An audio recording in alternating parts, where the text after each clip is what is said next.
Heavenly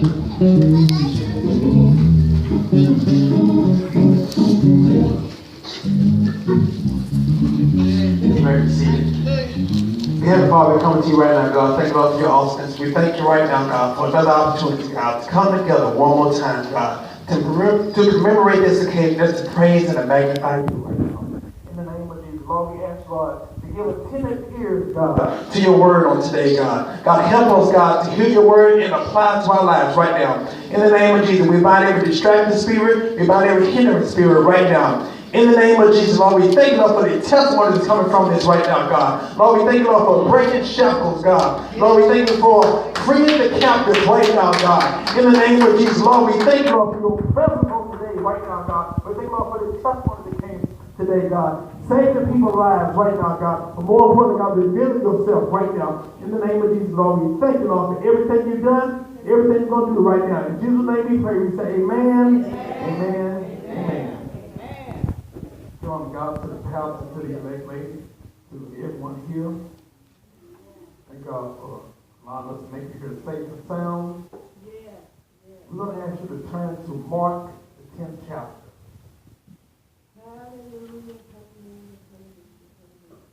Mark, the 10th chapter and the 46th verse.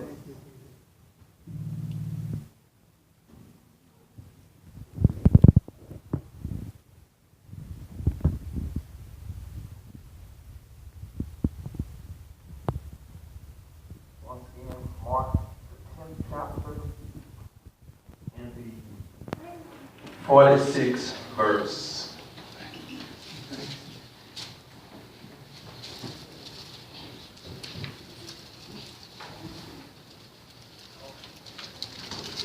Those who have it, say, I have it.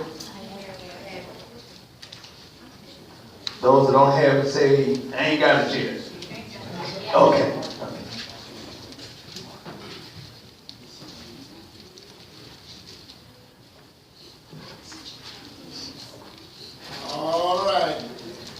Once again, Mark, the 10th chapter and the 46th verse.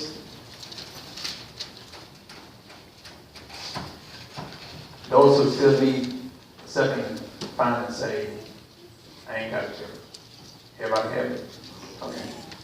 I'm going to read from the New King James Version. And it reads like this. It says, now they, talking about Jesus and the followers that were with him. Thank you, Lord. Now they came to Jericho, and he went out of Jericho with his disciples and a great multitude. Blind Bartimaeus,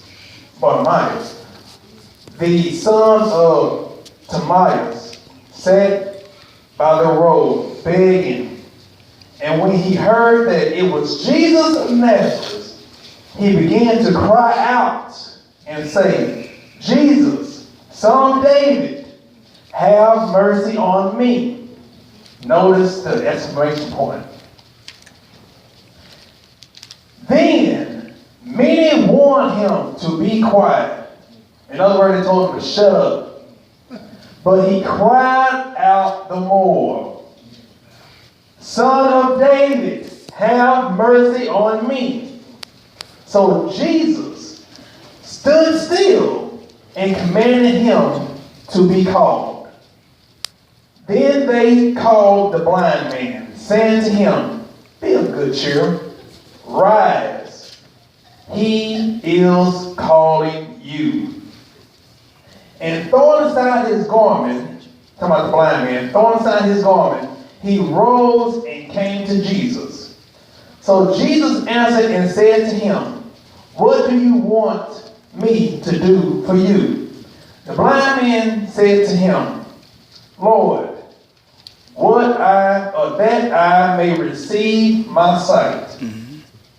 Then Jesus said to him, go your way. Your faith has made you whole or well. And immediately he received his sight and followed Jesus on the road. Today we're going to talk about how bad do you want it? How bad Amen. do you want it? Amen. My.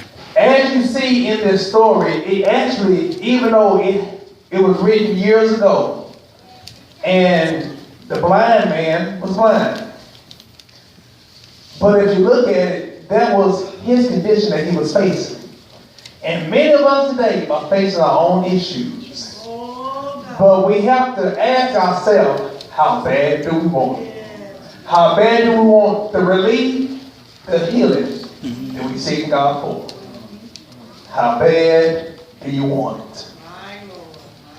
We're going to talk about some key steps, some key nuggets from this message that we can pull out to implement it in our own life.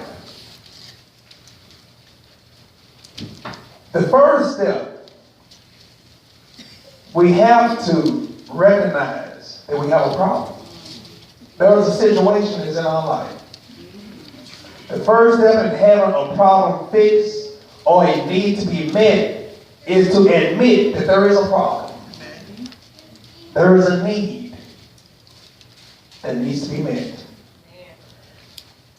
You can't be in denial, and you have to recognize what you're dealing with, or even who you're dealing with, to get the help that you need. Many people have problems, and everybody else see their problem but themselves.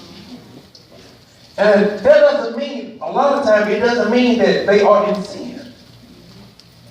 Sometimes there are situations that are going on, and sometimes we're too close to the scene for us to see it. But other people outside of the scene can see that we're suffering, we're going through it. But sometimes, as much as we love people, sometimes we have to allow them to bump their own head. Sometimes, as much as we love people, as much as we want to help people, they got to want to help for themselves. So, in other words, for us to recognize when there are situations that may be going on in our life, we have to recognize that there is a problem. And realize a lot of times the problem will consume us or take us out if we don't give it to God. Amen. So realize when we have situations going on in our life, we can't be in denial. A lot of times we blame other people for our own problem or our own mistake or our own issues. But until you look at and examine yourself, then that's when true help will happen. In other words, we can't blame everybody for our problems. You know, there was a saying that says, fool me once, shame on you. But fool me twice, shame on me. And many times we have got duped, but we always blaming other people. But God wants us to look, and instead of looking at the window at other people, God wants us to look in the mirror to look at ourselves. And to be honest with you, this is the place to talk about it. In the church. The Christian hospital. So we have to recognize whenever there's a problem, let's be honest with ourselves. Let's be transparent. And like I always say, that doesn't mean that you ain't saved. It actually means that, you know what, you're mature enough to recognize that I got a problem. Even when they talk about addiction, there was a program called SHIC. And they say the first step in getting help is to admit that you have a problem. That's the first step. So in other words, we have to admit that there is a problem. We have to recognize that there is a problem. And we can't blame other people. But also, don't be ashamed or embarrassed, or don't even assume that God does not want to help you. Don't be ashamed, don't be embarrassed, and don't assume that God does not want you to get the help from Him. Many times, when we come to, not just the difference, we come about church as a whole, a lot of times, so many people, they come to church and they feel like they can't go to God about their situation, about these circumstances, even about their mistakes, even about their sin. So many people, they allow people, or they tell other people to go to God, but they don't want to go to God for themselves. We can easily give encouraging words to other people. We can tell other people how good our God is, but yet we don't accept it for our own self. So we have to realize that no matter what it is, we can't allow shame, we can't allow embarrassment to stop us from going to God and getting the help that we needed. Amen. Now, this is not just pertaining to, a problem, a physical problem, physical situation. It can be a health issue. It can be classwork. So let's think outside the box. Because a lot of times the first thing when we talk about problem, the first thing some people want to think about is, okay, somebody's sinned. No. All of us have had situations in our life. And I'm going to say it like this. All of us got problems in our life. And even though it may not be a direct problem to you, but it may be somebody that you love. And somebody that you love may be going through something, and because they're going through, because you love them, you're going through it yourself. Because you don't want to see your loved one suffer. You don't want to see your loved one hurt. I guarantee you, any parent that see their child hurt and don't feel nothing, there's something wrong with them.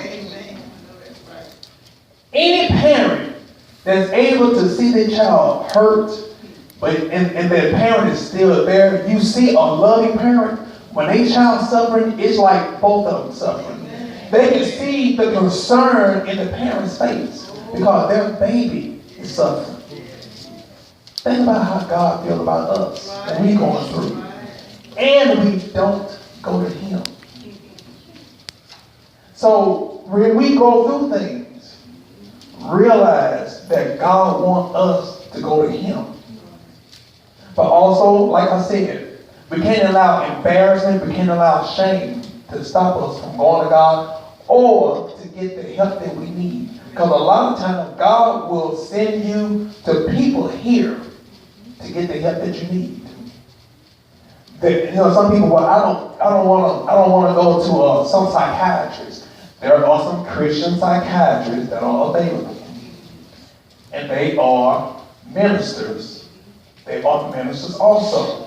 And there's nothing wrong with going to them. I guarantee you. Matter of fact, there was someone that was on TV I saw the other day. And this lady took her child to the hospital.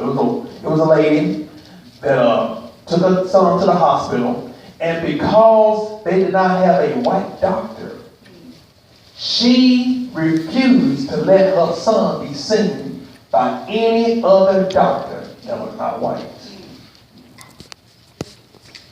Was that biblical? No, it wasn't. Was that a loving mother? No, it wasn't. She allowed the hatred that she had towards a particular race to stop her from the love and the concern that she's supposed to demonstrate towards her son. So when CPS found out, guess what? They're going to question her. So that's the same thing we must think about. When we go through things, we can't allow shame. We can't allow anything to stop us from going to God. But also, like I said, a person has to see it for themselves. God will show you red lights while you're driving. God will show you a red light, but He's not going to stop your car. It's up to you to stop the car. God will show it to you. So when we see signs that are going on in our lives, we have to be able to recognize and be alert. Because God is showing us things. He's showing us things. God warned us. And a lot of times we override the Holy Ghost. And you get that uneasy feeling. And I guarantee you keep on overriding, what's going to happen? You're going to end up dealing with the consequences of that choice. And so God is a gentleman. The Holy Ghost is a gentleman. He's not going to press Himself upon you if you're not willing. So when we see those red signs, when we see those warning signs, we see it for a reason. Because why? Because God is forewarning. God is trying to show us things. And the key thing for us to remember, we don't need to wait to find out why those warning signs are there. If there's a gunshot that's going on right now, somebody outside, let's say we're outside, and they start shooting while we're outside, do we, A, run and take cover? Or do we, B, do we wait to see what kind of gun they shoot? And then, if it's a small 22, then we'll just stick around and just hope that we don't get hit. What do? Run, take cover. Is it important what kind of gun they're shooting? No, it's not. The key thing is somebody shooting. And when the first sound goes off, when we recognize there is a gun, we take cover. Same thing with warning signs. We're not supposed to be investigating. Well, let me see, I'm going to be praying God. What does that mean? No, run and take cover. So that's the way we have to look at it. When a warning sign comes, the Bible tells us warning comes before destruction. So warning signs come to forewarn us to take cover when? Immediately. But also, just like I was saying about making sure that we recognize there's a problem, recognize that God wants us to get healed and get delivered from that situation, but also we have to recognize just because it happened to somebody else, don't feel like it's okay for you to receive that same thing. What do I mean? There's so many people that's going through things that because Big Mama went through it, because of Granddaddy went through it, because it happened all off in their family, they feel like, well, I guess it's going to happen to me too. Somebody has to stand up and break that generational curse. No matter what it is. You know, when we look at so many, I'm going to say it like this, since we in today's society, you can see a young lady that had gotten pregnant at the age of 15. She raised a child. And then, next thing you know, her child grows up and she ended up having a child out of wedlock. And then that child grows up. And then they child have a child out of wedlock.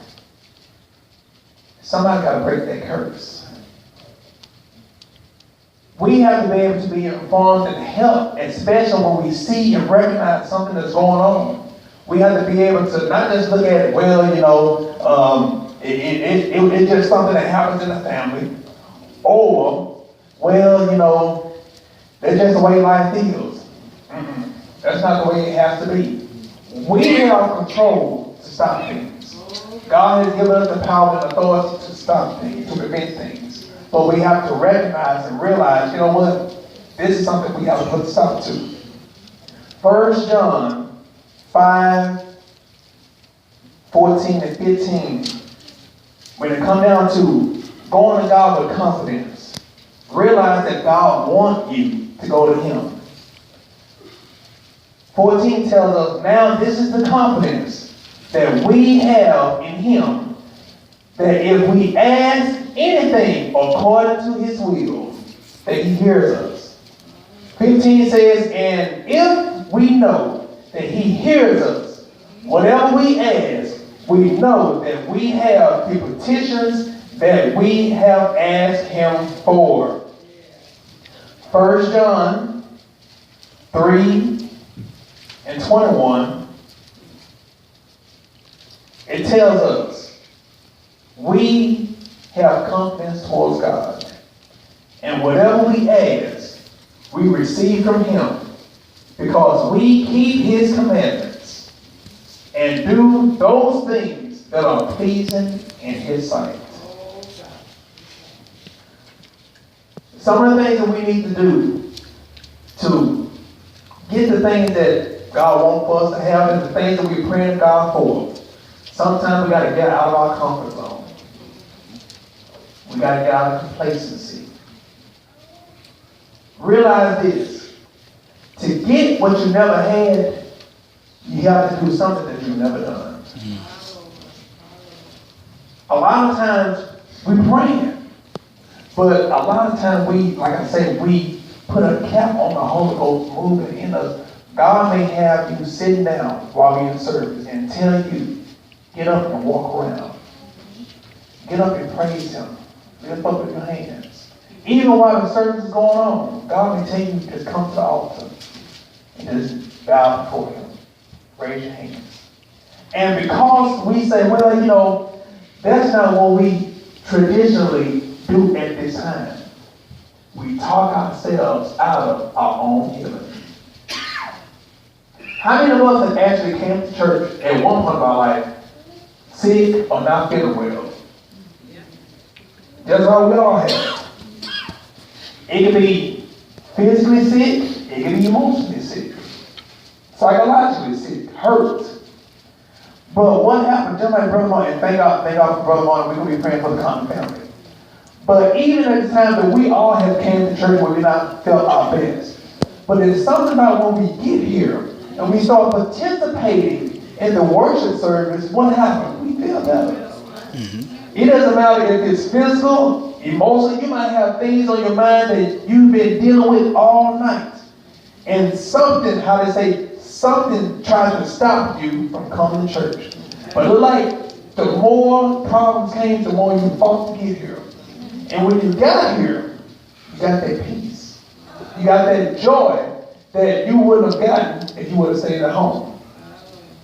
And a lot of times the devil will try to make you feel like, well, you know, you're going through something, so just go ahead and dismiss going to church. And recognize this, when you're going through something, the thing is not to isolate yourself from help. It's to go to help. In other words, there's strength in numbers. This is the place that we help one another. We minister to one another. So a lot of times the devil will try to make us feel like, well, you know, just sit there. People won't look at you. You need to say that. I'm going to tell you this. Some years ago, I think I mentioned one time, but some years ago we had, it might have been a church anniversary. Yeah, it was a church anniversary. And Sister Logan was at the offering table. And I had already had in mind what I was going to give. And so when it was time for the offering to come, I was going in my pocket to go ahead and cut. I just brought enough money what I was going to bring. I just brought the exact amount of money. So I knew I was going to put everything in my pocket, put it in the altar. So when I went into my pocket and I realized I didn't have that dollar bill in my pocket, God said, put everything in your pocket, put it in the altar, put it in the offering table. So I said, okay. So when I realized I didn't have it, I pulled out everything out of my pocket, and all I had was maybe like 32 cents, a button, strings, and a little piece of paper. And God said, put everything that you had in your pocket, put it in the offering plate. And I'm looking like, oh, wait a minute now. I'm looking at the change, and I'm like, and then the button, and then the string, and then the piece of paper. I'm like, wait a minute now. God, this is everything in my pocket, but I don't want to cause a scene. And God said, trust me. So I said, okay. So I came on up here, and it looked, I thought I was going to be able to kind of hide amongst, the people, because I thought as long as I'm around the crowd, I can just go ahead and put it in and keep on going. But it looked like as soon as I got to the offering plate, I was the only one around. And I put everything I had in my pocket, the change, the string, the piece of paper, and the button, I put it right at the offering plate. And Sister Logan was standing right there, and she looked, and I just, and kept on going. But I had to trust what God said. That was on Friday or Saturday. And so that Monday, I went to the mailbox, and there was a check. Way more than what I would have put in that money that I left at home. It was way beyond that. In other words, God was telling me to put him to the test. Mm-hmm. Sometimes God will tell you to do something and it sounds foolish. But he will use those foolish things to confound those wise. The key thing ain't trying to figure it out. The thing is to do it. In other words, when God tells you to do something, don't even think about it. When he tells you to do something, remember that when he tells you to do something, he tells you to do something for a reason. Mm-hmm. And some things will actually put you out there on the bus. But you have to trust that God, if God told you to do it, that He's responsible to stand on His word. So you have to recognize when God tells you to do something, do it. And even when it comes down to praise, even when it comes down to obeying God, you can't allow yourself to get sidetracked by those people around you. Verse 42 of Mark, the 10th chapter, it told us that when the blind Bartimaeus, heard that it was Jesus, what did he do? He cried out. That leads to the second step I want to talk about. He seized the moment. When he realized it was Jesus, he seized the moment. He saw the window of opportunity, and he took advantage of it. I think about Kroger's, the store of Kroger's. I believe on Wednesdays they used to have something called a double coupon. And double coupon, that was on the Wednesday that whatever coupon that you had, they doubled it. Whatever the value of that coupon was, they doubled it. But only that particular day. If you go any other day, it's just the regular value or whatever that coupon is. But if you go on that Wednesday, they doubled the value of that coupon. So in other words, there's a window of opportunity that God is putting before all of us, but we have to recognize it as God. In other words, being able to flow. Just like when we normally, the best time when you want to give money, the best time when you want to fill out your offering envelope, the best time to do that is during worship time. Not just, public worship, but even at home. You fill it out. Why is that? Because number one, you're in the atmosphere of worship. Whenever there's an atmosphere of worship, God's presence is available. God's presence. When you're in God's presence, that's when you can start seeing the flow of the Spirit. So when you realize that it's God's moving, that's the time to be able to really praise God like never before. Tell God, not just what you need, but tell God what you want. Also, when you're in the power of God's presence, that's the time to give Him everything that you have. Verse 48, it says, after he cried out, many warned him to be quiet. In other words, many people told him to shut up. But he cried out all the more, Son of David, have mercy on me. This leads us to our third step. You can't let other people stop you or influence you to quit or to give up. The blind man had many people around him telling him to shut up. And looked like he had nobody on his side. He had an opportunity to stop. He had an opportunity to quit. Imagine if he had stopped or shut up because other people told him to shut up. Did he stop? No. Who had the need? It was him. Not them. It was him. So we have to remember, there are going to be some people, when you really need something, when you're trying to pursue your purpose, when you're trying to seek God for something, there's going to be some people that's going to go against you. There's going to be some people that don't want you to have what you're asking God for. And I'm going to say this. Don't expect everybody to be happy for you either. Amen. I don't care how saved, how anointed you are. Not everybody wants to see you blessed. So you have to recognize that. I don't care how they smile on your face, or shake your hand, but wait until you begin to be blessed. Mm-hmm. Wait until you start having what they don't have. I guarantee you this. This is for male or female. If you want to see who your real friends are when you're single, let everybody know if you start dating or you're going to get married. You're going to start seeing some other side of people.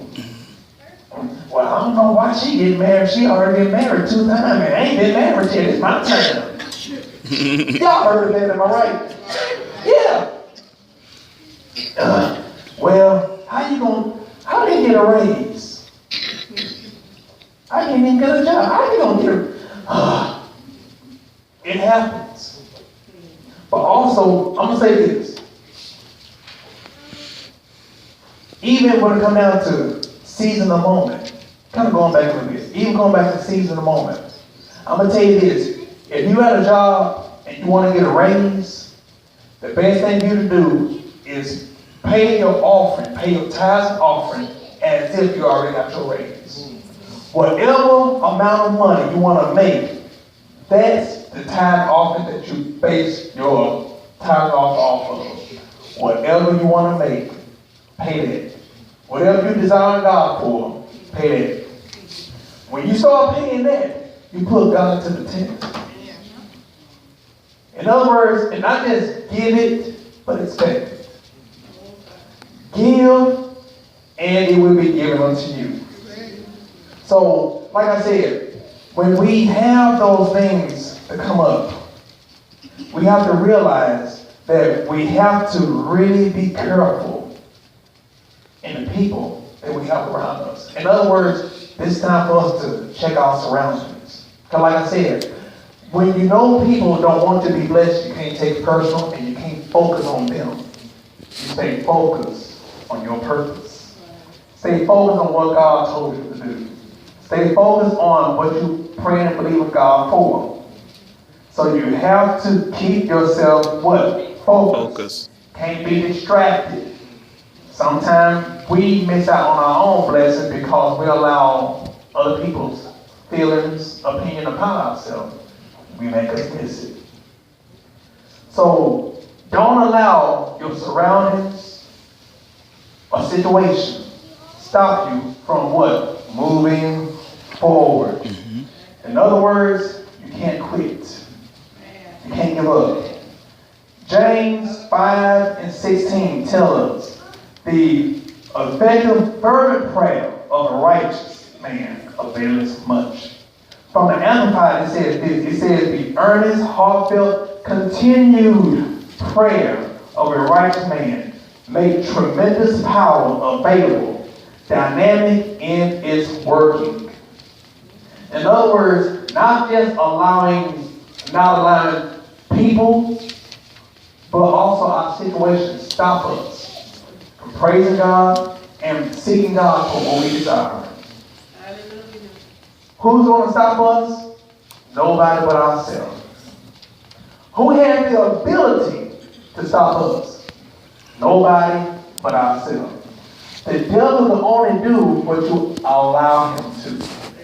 And if the devil can only do what you allow him to do, so do people. Nobody has control over you to stop you. But what happens, the devil want to make you think. That's why it's important for us to remember. So being thinking, so is he. So we have to remember not what people say we are, but who God said we are. But I want to throw a little bonus. Right now we're on the third thing, which is talking about you can't allow people or others to stop you or influence you to quit or give up. But this is a little bonus nugget I want to bring out. When we study Mark, the 10th chapter, the 46th to the 57th verse, when you really study that story, there's a cross-reference that leads you to Matthew 20 and 30. And it's actually talking about the same story. But the key thing, what Matthew speaks about is something that Mark don't bring out. Matthew tells us that there were two blind men. Mark only focused on the one that was more vocal. He only spoke on the one that was talking, the loud one. So this leads us to our bonus lesson we want to talk about. Always center yourself around stronger people. Think about the blind man that didn't speak. He had somebody with him that was vocal. somebody that was strong enough to talk for him. So we have to center ourselves around people that want the same thing and more than us. When you begin to start dealing with people and they ain't got nothing and don't want nothing, then pretty soon you ain't gonna want nothing. Mm-hmm. So when we going and advancing in life, we have to center ourselves around strong-minded people. First, spiritually, and naturally too.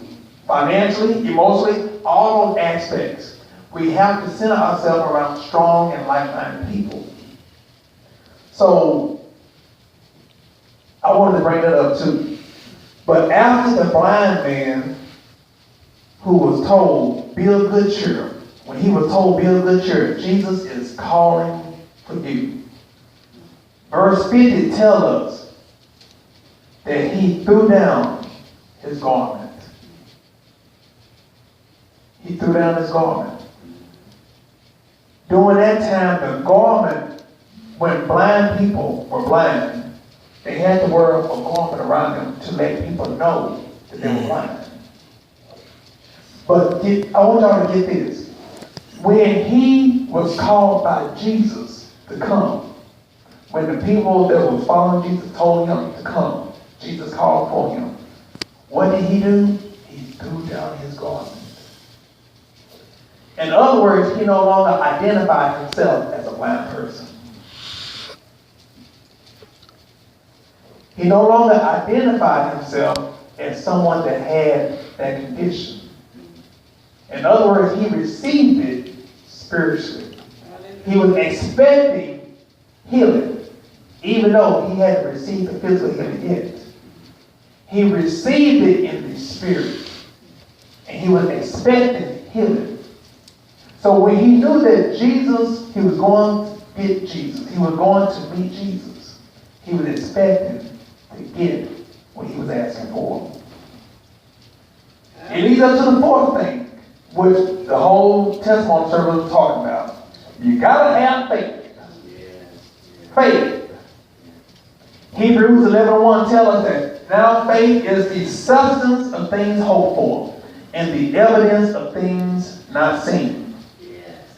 The Amplified version tells us now faith is the assurance, is the confirmation, is the title deed, or if you want to think about it, is the receipt of the thing that you hope for, what we hope for, being the proof of the thing we do not see, and the confidence of their reality, faith, perceiving as real facts what is not revealed to the senses. In other words, faith can be seen. What is your faith?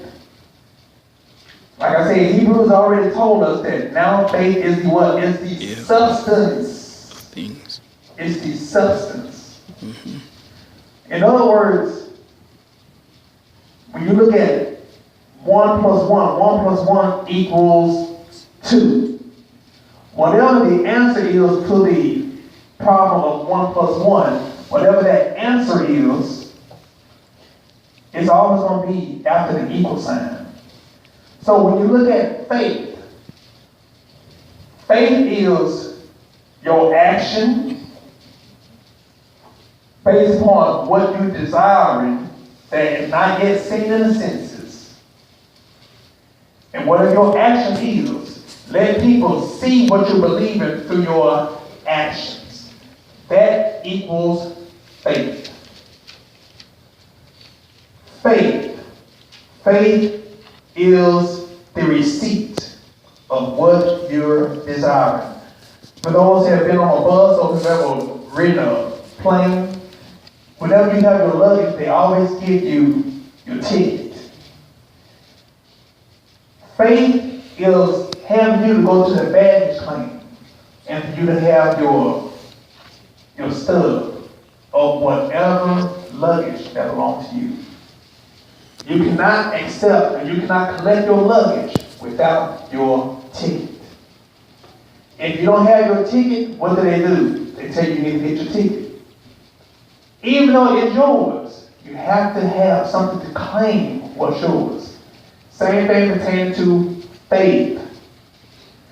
Faith is your visible action and attitude of your belief of something not yet seen to the senses. But also realize faith is a muscle that has to be exercised so it can grow. And when you look at your problem, your situations, those are actually opportunities to allow your faith to grow, to exercise. For those who ran track, they have something called the hurdles. And the hurdles are not for us to stop at when we get there. The hurdles are there for us to jump over. And for us to jump over, but also to keep on running and keep up the pace. Jump over those hurdles. But it takes us to have strong legs to jump over and maintain that pace that we're running. So the same thing pertaining to faith. The faith, based upon whatever situation that we deal with in our life, whenever there's a problem, we should look at it as an opportunity to develop that faith muscle. Mark 11:23 through 26 tell us, "For surely I say unto you, whoever says to this mountain, be removed and be cast into the sea, and does not doubt in his heart, but believe that those things that he says will be done, he will have whatever he says." Realizing that what happened, we have to speak it. You have to speak it out, because there is life and death in the power of the tongue. We control what comes out of our mouth. We can speak life or death. We can speak victory or we can speak defeat. But we have to say what God said about whatever situation that we're facing. You have to develop your faith to get into the purpose for your life and for what you're believing God for. In other words, think about this. Your faith will outlive you. Look at Dr. Martin Luther King. He said, "I may not make it with you, but I've seen the promised land." He said he's seen the promised land. He even spoke about seeing the first black president. But did he make it to the promised land? Physically, he didn't. But emotionally, spiritually, he did. Look at Moses. Moses looked over to the promised land, but he didn't make it. But when you look in the New Testament, in the Mount of Transfiguration, he was there. So in other words, we have to speak and we have to develop our faith to be at a level to move mountains, to move those things that may be in our life. And realize this. Our faith has to be strong enough, and we have to allow our faith to be developed to get into our purpose and receive those things that God has for us. Think about the caterpillar. God did not design the caterpillar to be made to remain a caterpillar. Those that know about caterpillars. The caterpillar, through a certain point in his life, he grows and makes a cocoon, wraps himself around. But many caterpillars have gone into the cocoon, but fewer came out of the cocoon. What makes that cocoon, what makes that caterpillar come out of the cocoon? Him developing his muscles. I may have a caterpillar that I love dearly, and once they are in that cocoon, if I try to help that caterpillar out and open up the cocoon in order for the caterpillar to come out, I actually kill the caterpillar. The caterpillar was made to become a butterfly. But what makes that caterpillar to become a butterfly?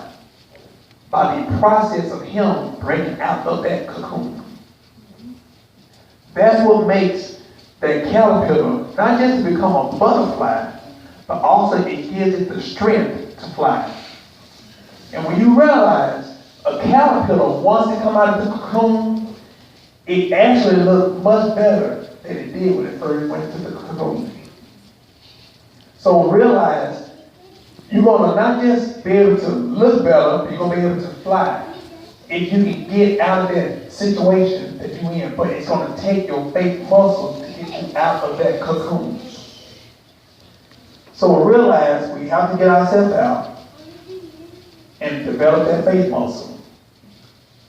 The fifth thing we have to do, we have to be able to forgive.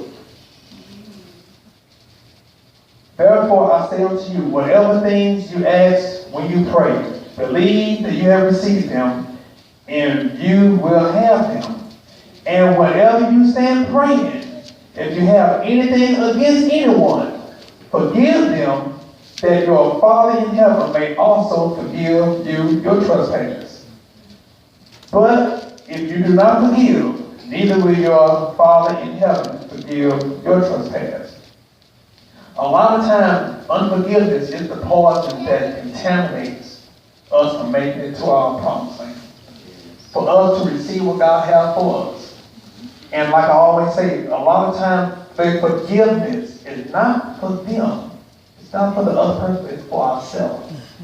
We have to be able to forgive those people who may have hurt us, those people who may have done us wrong. We have to what? Forgive. When Jesus encountered, when the blind man encountered Jesus, he called him Lord. Which leads to the last stage.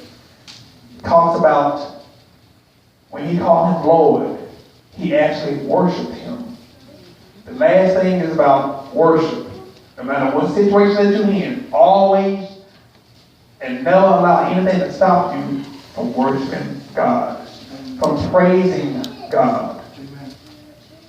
When Bartimaeus called Jesus Lord, he used the title Rabboni, which means my master. The only other person in the gospel to use that was Mary. That was from John 20:16. The beggar had twice called him Son of David. That was a national Messiah title. But Rabboni was an expression of a personal faith. In other words, you have to know God personally, have a personal relationship with Jesus Christ. Know what God said about your specific situation. You have to know God and know God's word for yourself. Which means this. You have to know what God's word said specifically about your situation. Amen. Because the word of God, I don't care what situation you're in, you just pulling out scriptures randomly will not help. The word of God in its proper use, that is what wins battles. You have to know God's word and know whatever God said about that specific situation and what? Speak it. Speak it out. And after Jesus healed him, he followed Jesus. He shared his personal testimony with others. The blind man that was once blind, but now he sees. And he shared his testimony with others. So as I get ready to play, I want to tell y'all a little story right quick. There was a man whose daddy died when he was 5 years old. He was fired from 4 jobs by the time he was 17. And then when he got 18 years old, he got married. And then at 19 years old, he and his wife had a little girl. But 1 year after he was married, his wife left him. His wife took his daughter and they went off. He was heartbroken. So finally, at the age of 22, he joined the army. He applied into law school, but he faced rejection after rejection. He was turned down many times. But eventually, he became an insurance man. And even in that insurance business, he failed. He decided to work as a cook and a dishwasher at a small cafe. So after he retired at the age of 65. And one day after, on the first day of him getting his retirement, he got his check from the government. And his check was $105. $105 for the month. Mm. He felt like a failure, and he wanted to commit suicide. He realized there wasn't enough money to make him survive. There wasn't even enough money to live. But he began to look at his life, all the failures that transpired in his life, and he wanted to commit suicide. So what did he do? He went to a tree and started writing his suicide letter and wrote his will. And then he realized, as he was writing, he realized he needed to write down all those things he did not get a chance to do in life. He realized one thing that he could do better than anybody else was cook. Cooking was the best thing that he knew that he could do, and he knew that he could do it well. So, what did he do? Cooking the best chicken anyone can make. He realized he could do it. So what did he do? He borrowed $87 to buy a fryer and buy the ingredients for him to make some chicken. He tried to sell his recipe to different restaurants in the state of Kentucky. But he was turned down 1,009 times. 1,009 times he was turned down. But on that 1,010th time, one restaurant said yes. And at the age of 88, he became a multi-billionaire. His name was Colonel Sanders. Regardless of how many times he was knocked down, he got up. Mm-hmm. But also realize this. You have to use what you got to get what you want. While he got in that tree, getting ready to give up his life, quit living, God placed on his heart to write down those things that you missed in life. And he realized what he needed to do. The skills that was going to help him to get where he needed to go, he already knew how to do it. And he knew how to do it well. And many of us now have enjoyed KFC, Kentucky Fried Chicken. Because why? Because he did not give up. And the same thing God wants you to do is for you not to give up.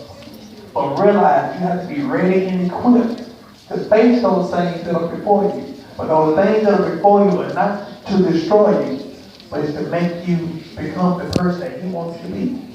And for you to get your heart's desire. But sometimes when things come easy, we don't appreciate it.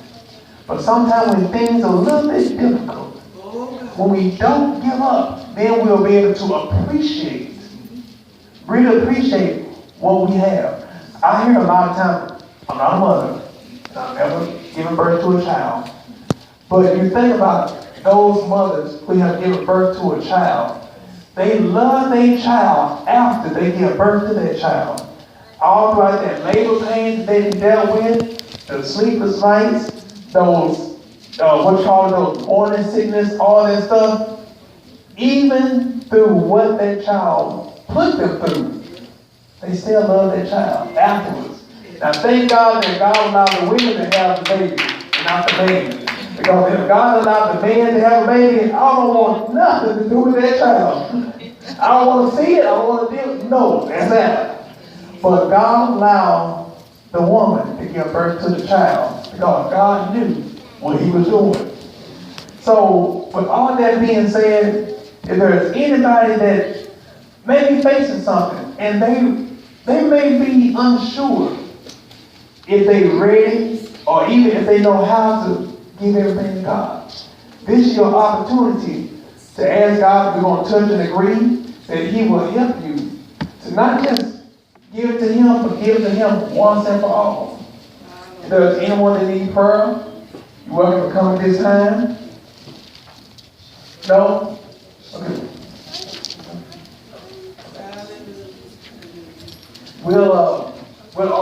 We're just saying also after we get ready to pray, we're just having a general prayer.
We believe that God come in and minister to each and every one who may be dealing with something, who may need a word of encouragement. We speaking to God, help everyone that's in here, even those that may be watched on the video, for God to meet the needs of those people who may need a little help, who may need a little guidance, who may need a word of encouragement right now. In the name of Jesus, Lord, we ask God to help us, God, to fulfill the purpose and the desire that you have for us, God. God, we ask God to help us, God, to be obedient to you and trust you no matter what situation occurs right now. In the name of Jesus, Lord, we ask God to help us, God, to not be sidetracked and not get off the focus of obeying you and trust you in every aspect of our life right now. In the name of Jesus, Lord, we ask God to help us, God, to be fixated on you, God. Hold on to what you said in spite of what it looked like, in spite of what other people have said, no matter what had happened to other people, God. But we trust in what you said about the situation right now, God. And we hold on to it, God. Help us, God, to not give up. Help us, God, to not give out right now. In the name of Jesus. God, help us, God, to not be weary, God, in what we see or what it looked like, God. In the name of Jesus. And say around everything you stand for, about every problem, about every confusion right now. In the name of Jesus. And Lord, we thank you for the opportunity, God, for what you revealed, even through our storm, even through our situation right now. In the name of Jesus. Lord, we speak, God, for healing, God, mentally, physically, financially, spiritually right now. In the name of Jesus, God. God, help us, God. Help us, God. Help us, God. Help us, God. Help us, God, in whatever situation that we're in right now, God. In the name of Jesus, God. Help us, God, to hold on to you, God. Hold on to what you said, God. And help us, God, to verbalize, to recite what you say. And not what the devil says, and not what other people say. But, God, what you say, God. And we're standing on your word right now, God. In the name of Jesus, God. And we thank you, Lord, for what you've done, God. What you're going to do right now, God. Remove every shame right now. But the devil may try to put shame upon your people, God. Remove that shame. Remove that embarrassment right now. Help us to be confident, God. Give us that boldness, God, to proclaim you openly, God. In the name of Jesus, Lord, we thank you, Lord, for everything you've done, everything you're going to do right now. In Jesus' name we pray. Amen. Amen.